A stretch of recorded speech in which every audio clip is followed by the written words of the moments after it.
Hi everybody, welcome to When the Pads Come Off, brought to you by Steelers Nation Unite. I'm Missy Matthews with our special guest today, Stephon Tuitt. Thank you for having me. Thanks for joining us, and we got some comfy chairs. Yeah, I know, they're really nice. And we're not talking about football today. We're talking about your cooking. Oh, awesome. How did you get started in this? Oh, I always loved to cook. I was the oldest of 4 boys, so I had to be the one that stayed at home, and my mom had to work. That's when I first started cooking, and then ever since then, that's when I fell in love with it. All right, you were nice enough to let our video cameras follow you. Tell us where you went this summer and what you took part in. I went to Chicago, and it's called Glencoe, Chicago. My best friend from Notre Dame, he lives there, and we have this rib contest every year. It started like probably when I was in college, and I went to his house, and his dad is a big-time cook, but his dad is an Italian cook, so he makes nothing but Italian food the whole time. Just everything is Italian. Everything is meatballs, lasagna, it's all sort of stuff, but he thinks he's a great cook, which he really is, because he makes great desserts. But I told him one day, I said, no, I feel like I could make great ribs. I feel like I could beat you on it. And so ever since then, he was like, no, get out of here. So you know how Italians are. They kind of, you know what I mean? They're real feisty. So the next thing you know, he's like, yeah, you want to have a rib cook-off? I was like, yes, let's do it. So the next year after that, we come in, we have this big old thing. At first, it wasn't so big. We probably had like 40 people at that time. And we just came in, everybody had the same amount of racks from the same store, and we just made our ribs, and I won. He was lost. He lost it. He was devastated. It took him a long time, and then every year, throughout that year, 365 days into the next one, we send texts about where our trophy is, where we took it, all the vacation trips that we went on with it, and marriage proposals that we had with it and everything. But yeah, this past year, when you watch the video, something else happened, so kind of. All right, don't give it away. Don't give it away. All right, let's take a look at the video right now.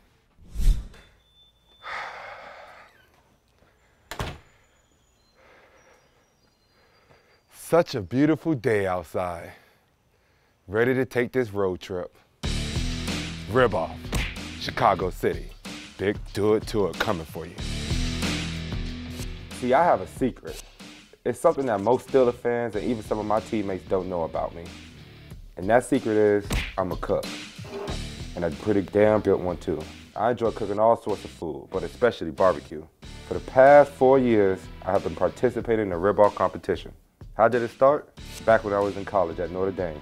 I became good friends with my best friend who was a mascot, Johnny Romano. His dad, Michael, is a big-time cook and chef in his neighborhood. I started talking to Michael, just chef to chef one day. I told him I could beat him in a rib-off, and that's how the rib-off was born. The first 2 years, I won. The 3rd year, he got me. Now, I need to get my title back. First thing first, I gotta get my spices at the Giant Eagle Market District. Now, I can't tell you guys my secret recipe. That's the secret.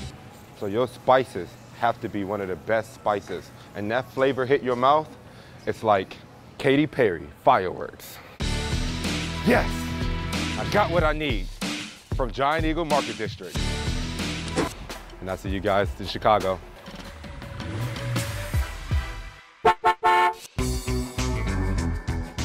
I feel like we have ribs once a month, and there's little tweaks here and there. Just so what do you think of this, that, sweet, spicy? This is really crazy. This is my first time here. It says best ribs, and if you can see on the side, if you could focus in right there.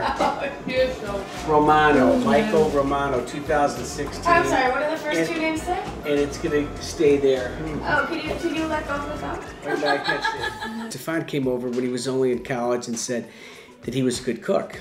Didn't believe him, so we had a little barbecue, and he says, oh, I gotta beat you, Mr. Romano. So we said, okay, we'll have a rib off. Now, last year there was some suspicious judging.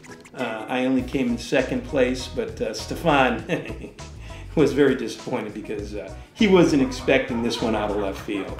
They took my baby away from me. Looking at it every day, that was an empty spot and a hole in my heart. But I'm getting my trophy back. And this year is the year.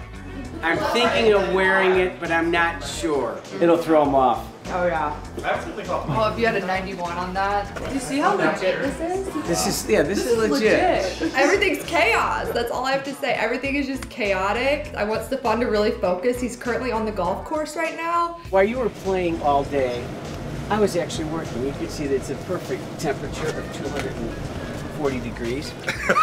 And it's on there for 2 hours. I got this. I got this. Right here you have a Stephon Tuitt seasoning right here. I had it basically sit in my special sauce that I have it sit in overnight so the meat can suck up all that moisture. I put the winning ribs, spices together and rubbed them on, and now I'm about to put them on the grill.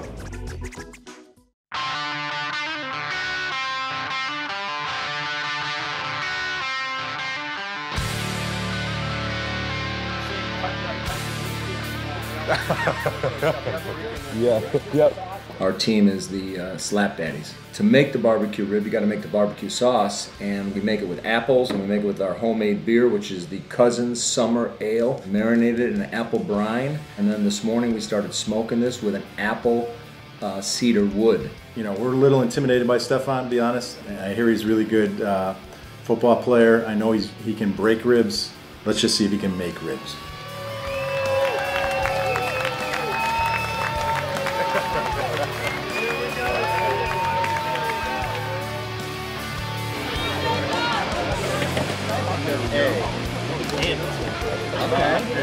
Okay.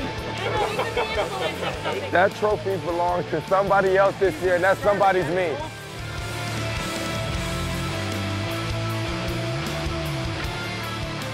Definitely a runaway favorite.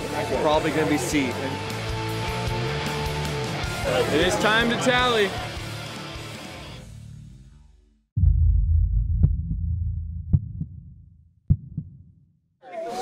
In fourth place, Rib A, Mr. Conley. In third place, Rib D, Michael Romano.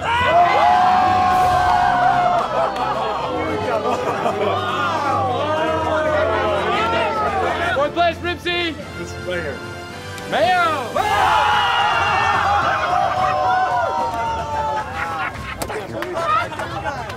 Good guy, that was good. You had it. I knew you had it. You did have a good one. I thought I was in last place. You did have a good one. You did. Stephon won twice, and then when I won, I just couldn't believe it. So I honestly, because everybody was saying they were looking for something different, but I was just so excited and just to be part of this, and you know, just being able to win a rib contest and have my name on that trophy forever is big. So thank you very much. Executive chef is Cheesecake Factory, and you know what you expect. You know, he knew how to make things and blend things together, and he had a smoky flavor to his ribs that people like. So a lot of people said that my sauce and my texture was nice, but they like that smoky flavor, and I disagree. You know, a lot of people say they like mine, that mine was good, but you know, what can you say? It was a close battle, and you got to get back in the kitchen, get better. You know, right now I got focused on football, and you know, just move on from there.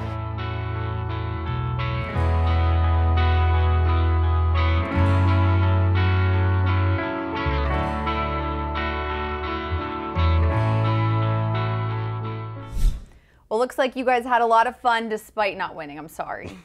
Maybe next year. Maybe next year. We're going to try to figure out a way for him not to come back. All right, you already explained to us earlier what got you started in cooking, but was it difficult at first to get the hang of it? Yes, it was. And a lot of people don't know I made ribs over like 200 times. I made a lot of ribs in my life before I ever found like my little recipe I have for it. And I still make ribs to this day and make critiques to it and different spices that I taste throughout the world when I go to it that I think I may add to my ribs that I like. All right, do you remember the first dish that you tried to cook and how it ended up? My first dish was, well, if you want to say eggs and stuff, that's what I first started off with. But my rice was actually my first one. My mom told me to make rice, right? And I always saw her how she made rice. You know, you put the water in, you put the rice in. So I thought you make it like mac and cheese. You know, you put the macaroni in and get all tender, then you just dump the water out. So I ended up making risottos kind of, because it was so mushy, but it wasn't a good risotto. It was like a bad risotto. So that was my first dish.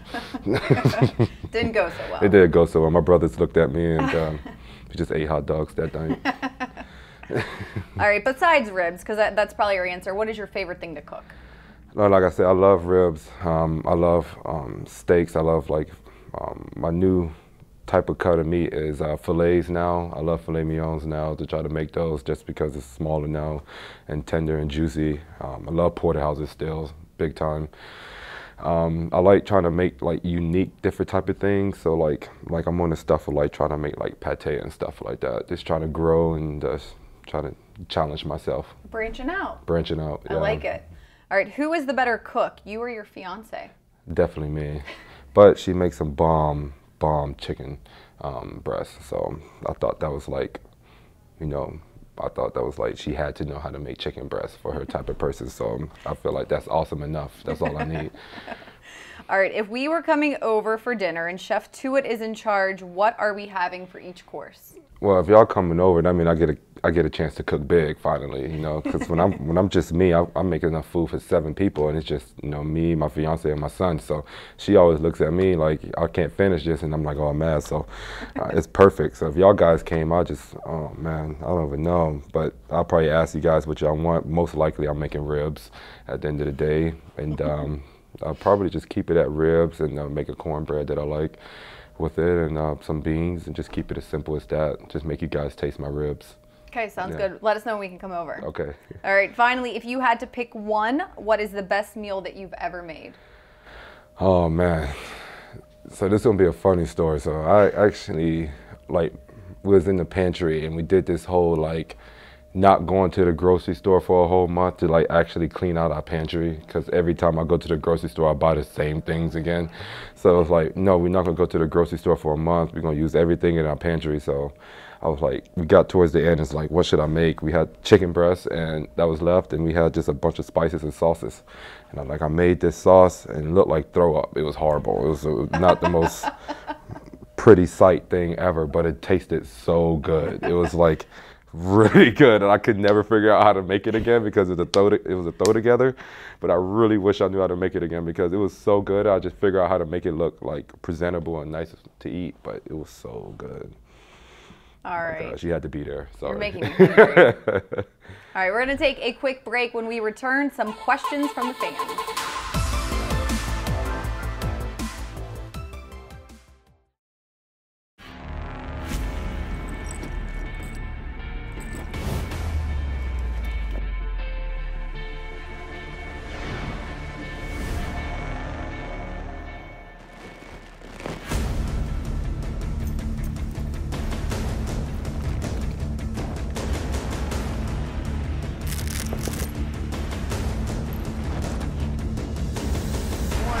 Countdown to kickoff. I'm Bill Hillgrove, joined by Tuitt and Greg.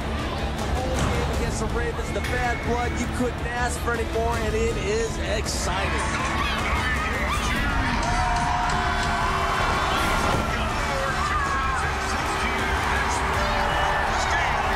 Roethlisberger in the gun. Gets the snap. He wants to throw it. Throws it for the end zone.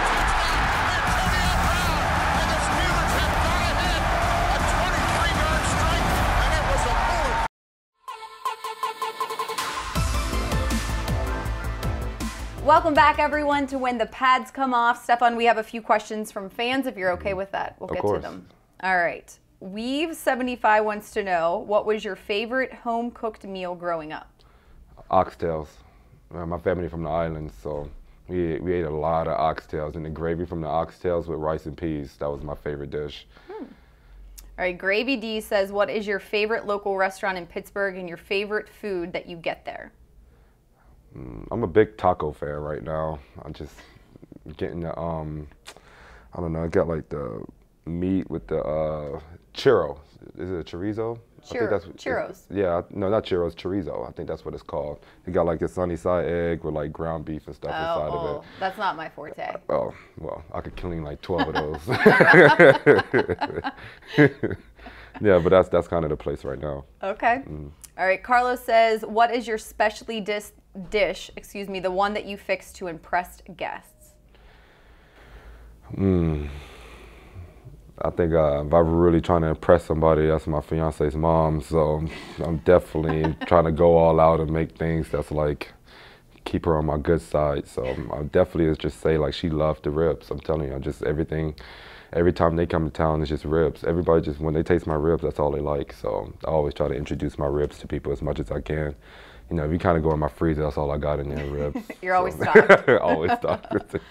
All right, Stephon, thank you so much for your time, and thank you for joining us. We'll see you next time on When the Pads Come Off.